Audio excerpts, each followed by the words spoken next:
I think we're all aware that Jon Jones in the light heavyweight division could probably use a little bit of excitement right now, right? They could probably use a little bit of help in promoting themselves.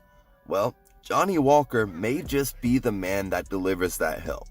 He's probably one of the most vibrant, exciting, hilarious guys I've seen in mixed martial arts in a long time. Not to mention, he's probably one of the most dangerous light heavyweights on the earth right now. I mean, the guy's still young as far as his career in MMA goes. He's only 27 years old, so he's still got a couple years away from truly being in his prime. Now, if I'm being real with myself and real with you guys, I don't think Johnny Walker beats Jon Jones right now. But that being said, in my opinion, he most definitely has a better chance to beat him than anyone else in that division right now. He's more well-rounded than any other competition that Jon Jones would have. Now, to be fair, Jon Jones is fighting Thiago Santos next, who's an absolute monster. We all know that. But Jon Jones has just established himself as being so many levels above these other guys that it's truly hard to even consider him losing to someone that just kind of has a puncher's chance, right? I mean, Jon Jones eats puncher's chances for breakfast right now.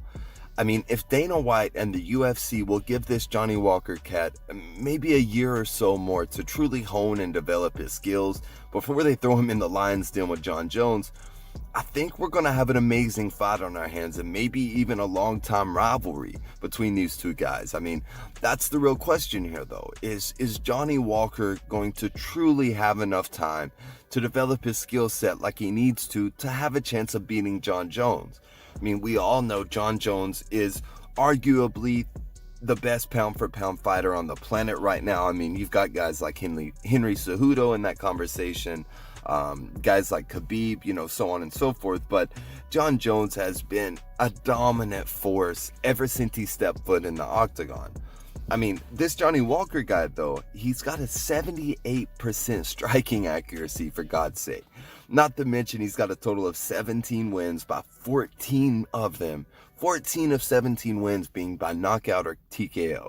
That's insane, right? I mean, his kicks and knees hit guys like wrecking balls.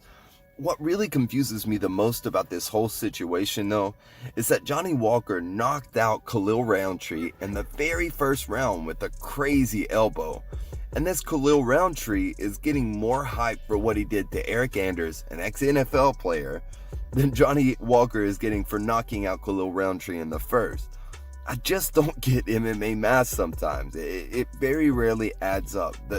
The fans should be so hyped on this Johnny Walker guy that it's not even funny. But yet here we are looking at headlines about Khalil Roundtree knocking out an ex-NFL player, which, look, don't get me wrong. Eric Anders is an absolute unit. He's got really heavy hands. He's truly developing fast in his mixed martial arts skill, but he's nowhere near the level of Johnny Walker. I mean, I don't know, guys. I just wanted to bring some attention to this guy who definitely deserves it. For those of you who haven't been introduced to him yet, I don't think he's got another fight lined up yet, but the next time he does, I'll keep you all updated.